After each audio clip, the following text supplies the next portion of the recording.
Coucou. Le 3 novembre 1989, Lee, une ado de 14 ans, se rend à sa première soirée, organisée dans un bâtiment sécurisé avec uniquement des ados. Malheureusement, cette première sortie nocturne lui sera fatale. Qui sont les suspects? Que s'est-il passé pour que Lee soit retrouvé le lendemain matin, assassiné, sur la plage? Bienvenue pour une nouvelle HVF.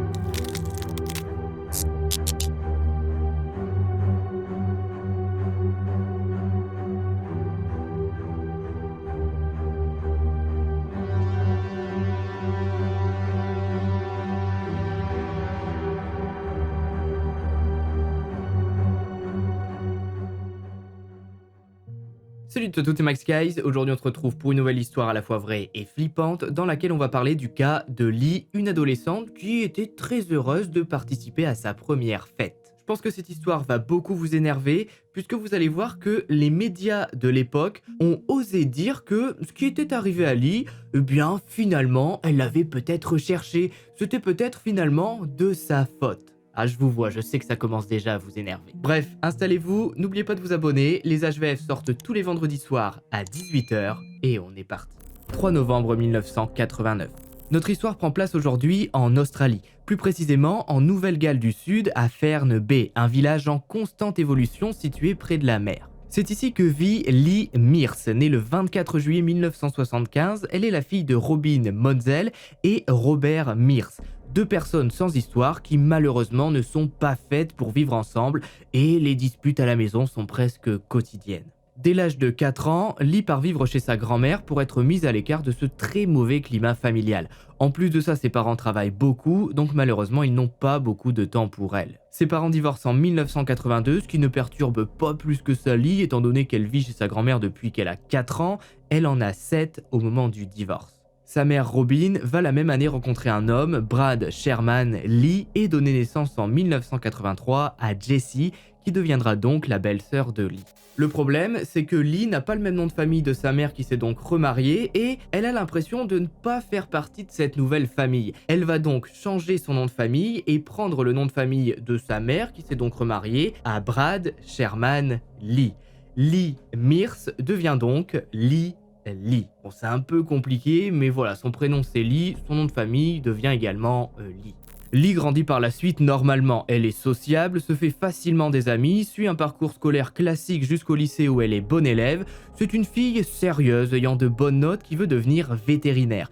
Elle est décrite par sa mère et sa grand-mère comme une adolescente typique. On ne lui connaît aucun problème de fugue, de drogue, d'alcool. Elle n'a d'ailleurs pour l'instant jamais eu de petit copain. En ce vendredi 3 novembre 1989, Lee, qui a 14 ans, est invitée à une soirée par Jason Robertson qui fête ses 16 ans dans les locaux du club de surf de Stockton. Jason a invité un peu tous les gens cool du lycée en leur donnant une invitation papier. Ils sont environ 80 à être invités et Lee est super contente à son âge d'être invitée à cette soirée. Certaines de ses amies sont également invitées, donc elle ne sera pas seule au milieu d'inconnus.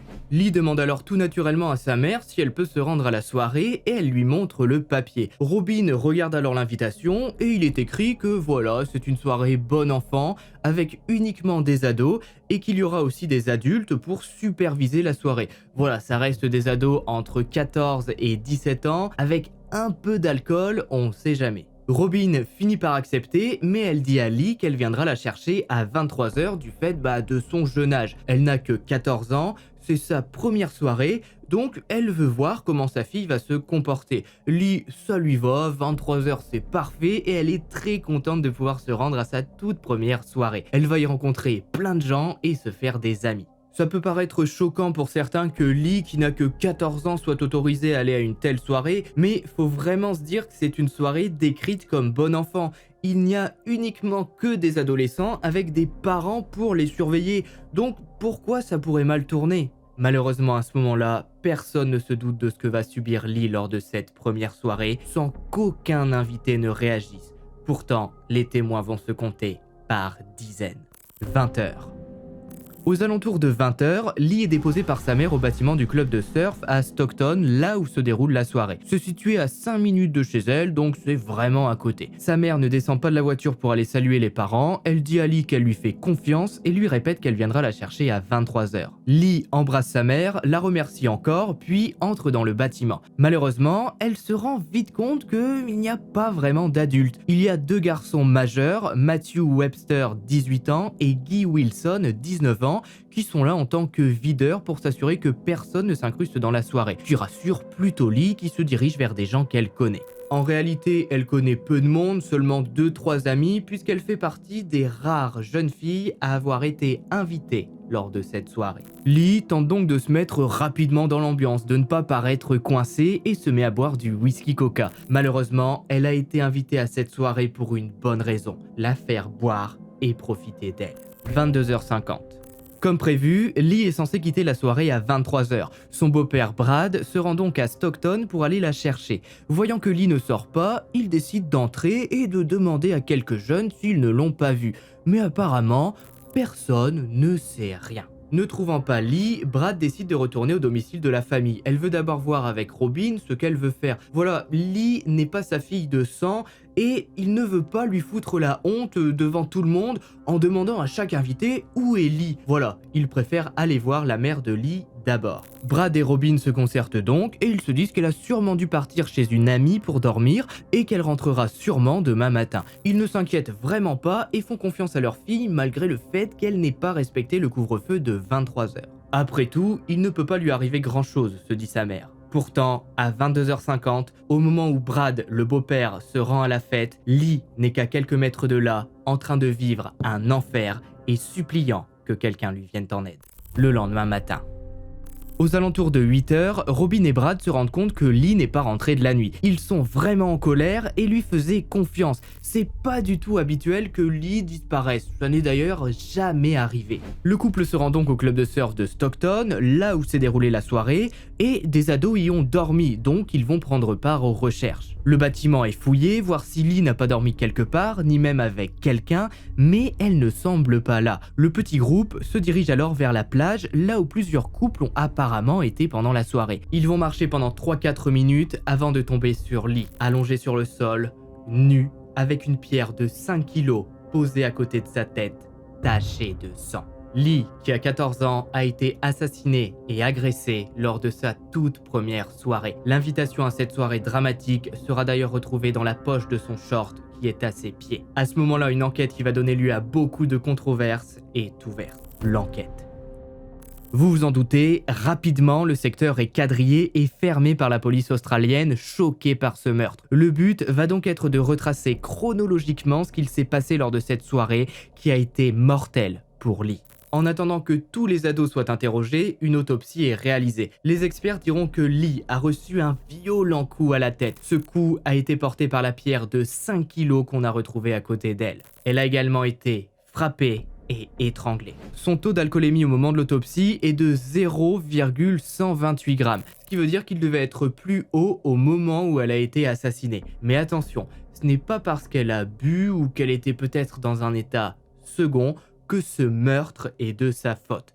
Pourtant, vous allez voir que les médias, par la suite, vont tenter de retourner la situation. Selon les experts, ce taux d'alcoolémie correspond à une altération significative de la coordination motrice et une perte de bon jugement. Celui qui lui a fait ça l'a donc par la suite déshabillé, puis agressé. Une équipe d'enquêteurs est alors formée. Ils sont au total une vingtaine pour interroger tous les adolescents présents à la fête qui sont après comptage entre 60 et 80. On n'est pas sûr du tout du nombre, ce qui a pour conséquence que le coupable va peut-être passer entre les mains de la justice. Vous le savez, à force de regarder mes vidéos, interroger des adolescents est très difficile. Beaucoup ont peur de la police, beaucoup écoutent leurs parents qui leur disent de ne rien dire, ce qui complique énormément l'enquête. Mais heureusement dans notre affaire, lors des interrogatoires, des ados ayant été témoins de ce qu'a subi Lee lors de la soirée mais n'ayant pas réagi vont dire exactement ce qu'il s'est passé la nuit du meurtre. On sait grâce aux différents témoignages que la soirée n'était pas si bonne enfant que ça. Il y avait beaucoup plus d'alcool que prévu, des drogues et des ados qui avaient des relations entre eux sur la plage et dans les pièces du club. Et pire encore, on apprend officiellement que Lee et d'autres filles du même âge ont été invitées dans le seul but de profiter d'elle. Aucun adulte n'était présent, il n'y avait que 2 majeurs, Matthew Webster et Guy Wilson, qui, comme je vous le disais en début de vidéo, faisaient les videurs pour être sûr que personne ne s'incruste. Ce sont eux qui avaient la responsabilité des ados lors de cette soirée et ils devaient faire en sorte que tout se passe bien. Leur profil n'est pas inquiétant, ils n'ont jamais eu affaire à la justice. Au cours des interrogatoires, le nom d'un adolescent va souvent ressortir pour un fait très grave. Il aurait, lors de la soirée, agressé Lee, qui par la suite se serait plaint. Le nom de ce garçon n'a pas été communiqué car il était mineur au moment des faits. Il est surnommé par les enquêteurs NC1. On l'appellera lors de cette vidéo Quentin. Quentin est décrit comme un ado de 15 ans semble-t-il, comme les autres. Il n'a jamais eu de gros soucis, mais il va être porté par l'ambiance glauque et malsaine de la soirée. Il va aborder plusieurs fois Lee, qui à ce moment-là a déjà bien bu, et lui parler. Les deux s'entendent bien et rigolent ensemble. Plusieurs témoins diront avoir entendu Quentin dire « Je vais aller baiser Lee ». Vous allez voir que ce premier fait n'est que le premier d'une très longue série. Les témoins racontent alors que Quentin a été voir Lee et que les deux sont partis en direction de la plage. On raconte à ce moment-là que Lee avait tellement bu que Quentin était obligé de la porter pour la mener jusque la plage. C'est à ce moment-là que le calvaire de Lee va débuter, mais peut-être pas de la manière dont vous l'imaginez, puisque la violence qui va se déchaîner sur elle par la suite est inimaginable. Lorsque Lee revient plusieurs dizaines de minutes plus tard, seule de la plage, elle est en pleurs, demande de l'aide et du sang coule le long de sa jambe. Quelques filles lui viennent alors en aide. Imaginez quand même l'ambiance de la soirée. Lee n'a que 14 ans, c'est peut-être l'âge de vos frères ou de vos sœurs, et elle n'a jamais fait de soirée. Elle pensait vraiment tomber dans un petit truc vraiment tranquille où tout le monde allait discuter ensemble, alors que là, tout le monde boit dans son coin, tout le monde fume dans son coin. Elle n'est pas du tout dans son élément.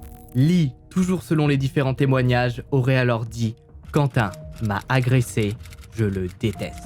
À ce moment-là, on peut se dire que Lee est en sécurité, que Quentin va être viré de la soirée et que ses parents vont être appelés. Eh bien non, c'est à ce moment précisément que la fin de vie de Lee débute.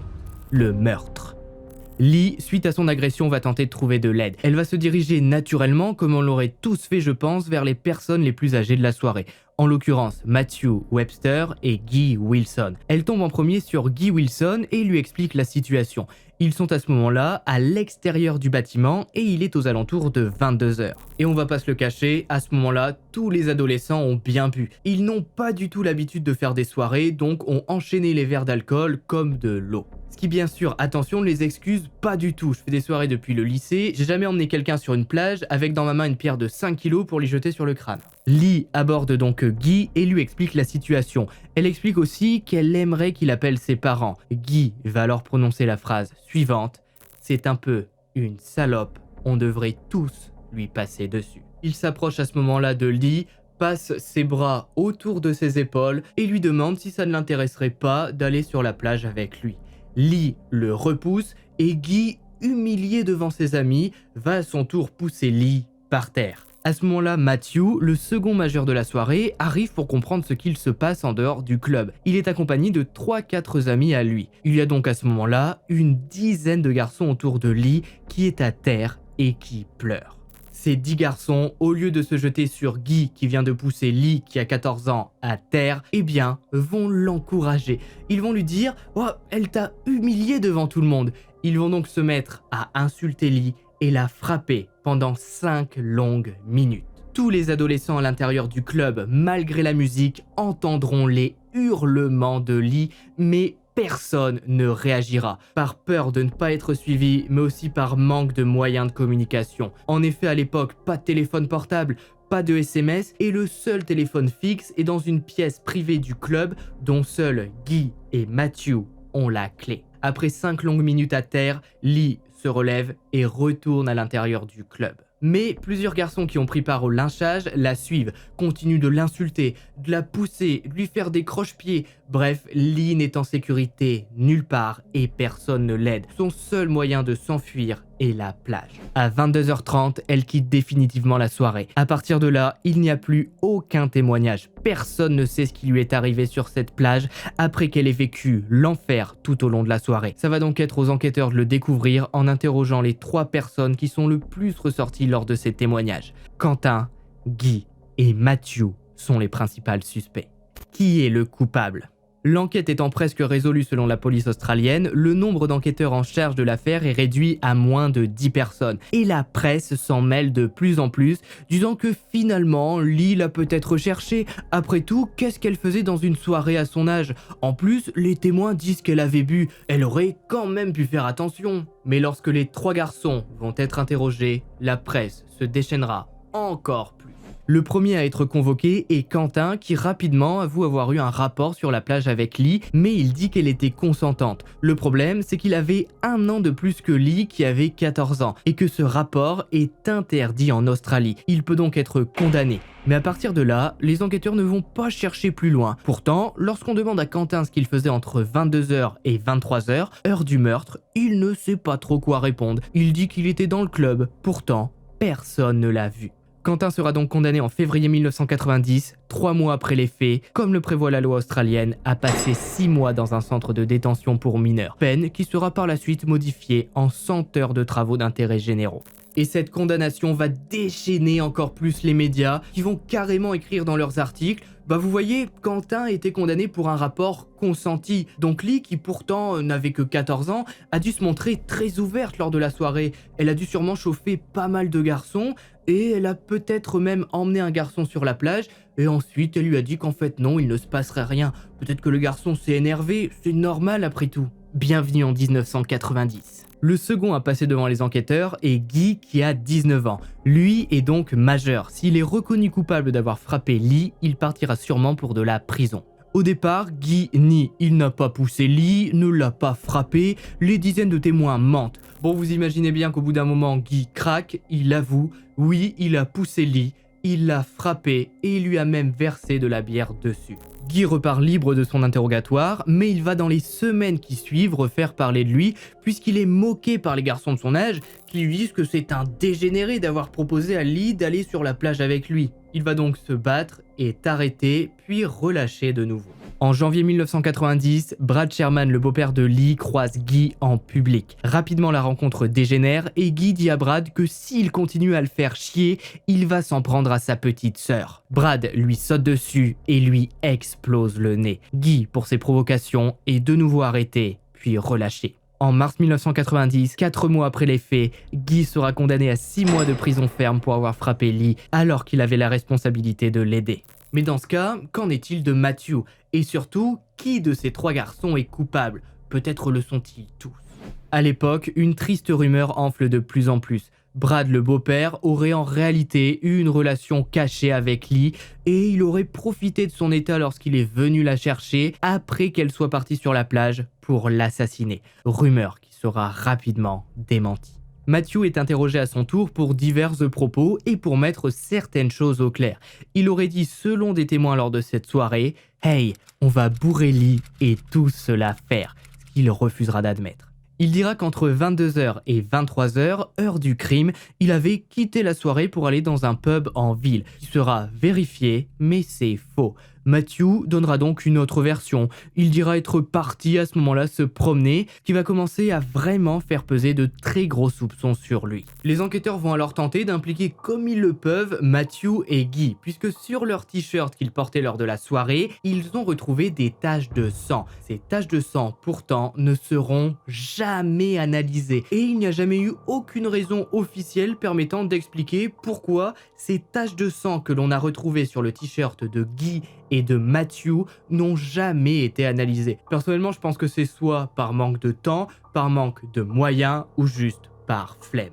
En février 1990, 3 mois après les faits, Matthew est de nouveau convoqué par les enquêteurs. Et ils vont vraiment lui mettre la pression en lui disant qu'ils ont retrouvé du sang sur son t-shirt et qu'ils veulent absolument des explications. Matthew va alors parler. Mais attention, ne prenez pas sa déposition pour compte, puisqu'il reste énormément de choses à dire concernant cette affaire. Matthew dira alors aux enquêteurs « Je l'ai fait, mais je n'arrive pas à croire que c'est arrivé. Je ne peux pas y croire. » Il explique alors ce qu'il s'est semble-t-il passé. Matthew a vu Lee partir vers la plage lorsqu'il est sorti pour chercher des bières qui étaient mises au frais dehors. Il l'a alors rejoint pour lui parler et s'excuser. Lee et Matthew se seraient alors posés dans la plage. Il a alors commencé à l'embrasser, à la déshabiller, sachant qu'à ce moment-là, Lee devait être dans un état second, mais elle a fini par reprendre ses esprits et le repousser. Fort de son physique et de ses 100 kilos, l'a alors étranglé, attrapé une pierre qui était à côté d'elle et l'a achevé. Il explique alors rapidement avoir commis ce crime par peur qu'elle le balance, par honte. Et ses aveux ne seront pas du tout contredits par les enquêteurs australiens qui veulent le plus vite possible boucler l'enquête. Pourtant, il y a des incohérences et sûrement des complices. Lorsque l'on rentre dans les détails de la déclaration de Matthew, il explique qu'il a étranglé Lee de sa main gauche, sauf que les marques sur le cou de Lee ont été laissées par une main droite. Il dit aussi qu'après le meurtre, pour se laver les mains, il a remonté la plage et a marché dans une rue éclairée de Stockton pour se nettoyer dans une fontaine. Ce qui n'a aucun sens. Il faisait nuit. Il dit être seul et avec la mer à côté de lui, pourquoi ne pas se nettoyer rapidement les mains dans l'eau ? Les coups qu'a reçus Lee sur la plage ont été portés selon les experts par plusieurs personnes munies de plusieurs objets qui en plus de ça, avec une bouteille de bière, lui ont mutilé l'entrejambe. L'état de Lee lors de sa découverte ne correspond pas du tout avec les aveux de Matthew. De plus, plusieurs témoins disent avoir vu Matthew partir avec Guy en direction de la plage. Sachant que Quentin n'a pas été vu aux heures de la mort de Lee, on peut supposer qu'il les a aussi rejoints. Et qu'en est-il des autres garçons qui l'ont frappé, humilié et harcelé tout au long de la soirée ? Eh bien tout ça, les enquêteurs n'en ont plus rien à faire. Ils ont leurs aveux, même s'ils sont bourrés d'incohérences, ils vont organiser un procès et Matthew va être jugé seul pour le meurtre de Lee. Le 24 octobre 1990, 11 mois après les faits, Matthew plaide coupable pour le meurtre de Lee. Il est alors condamné à 20 ans de prison avec obligation d'en purger au moins 14. Le juge en charge du procès ne le condamne pas à la perpétuité parce qu'il est jeune et qu'il pourra sûrement recommencer une nouvelle vie. Matthew sera libéré le 10 juin 2004 après 14 ans de prison. Sachez que pendant le procès, les violences, les mutilations et l'agression n'ont pas été retenues contre Matthew. En gros, voilà, il a juste été reconnu coupable de meurtre et pas des horreurs qu'il a pu commettre à côté. Vous demandez sûrement si l'histoire s'arrête là. Eh bien non, puisque la mère de Lee va se battre pendant plusieurs années pour que l'enquête soit réouverte. Elle est persuadée que d'autres personnes ont pris part à ce meurtre, mais malheureusement à chaque fois, tous les dossiers qu'elle va mettre en place à l'aide de ses avocats vont être rejetés. Au bout de plusieurs années, la famille de Lee va arrêter de se battre, disant qu'ils sont trop occupés à survivre. Faut savoir que dans cette histoire, par la suite, Matthew dira après sa libération que les policiers l'ont frappé pour qu'il avoue le meurtre. L'inspecteur en charge de l'affaire et 5 policiers après enquête seront renvoyés. Plusieurs journalistes seront pointés du doigt pour leur traitement de l'affaire, disant que Lee était une jolie fille, que c'est normal que pendant la soirée, les garçons l'ont un peu embêtée, et puis qu'en ayant bu, on fait tous des bêtises. Personnellement, je suis convaincu que d'autres garçons sont coupables dans cette affaire, que Matthew en sait sûrement beaucoup plus, mais qu'il n'a pas voulu les balancer. Finalement, dans cette affaire, Matthew, Guy et Quentin seront condamnés à des peines ridicules. Les dizaines de personnes qui ont frappé et harcelé Lee ne seront jamais retrouvées, la faute à des enquêteurs voulant boucler une affaire bien trop compliquée à leurs yeux. Ce soir-là, Lee, qui avait 14 ans, a été frappé, agressé par plusieurs garçons qui ne seront jamais retrouvés. C'est ainsi que se termine sa très triste histoire.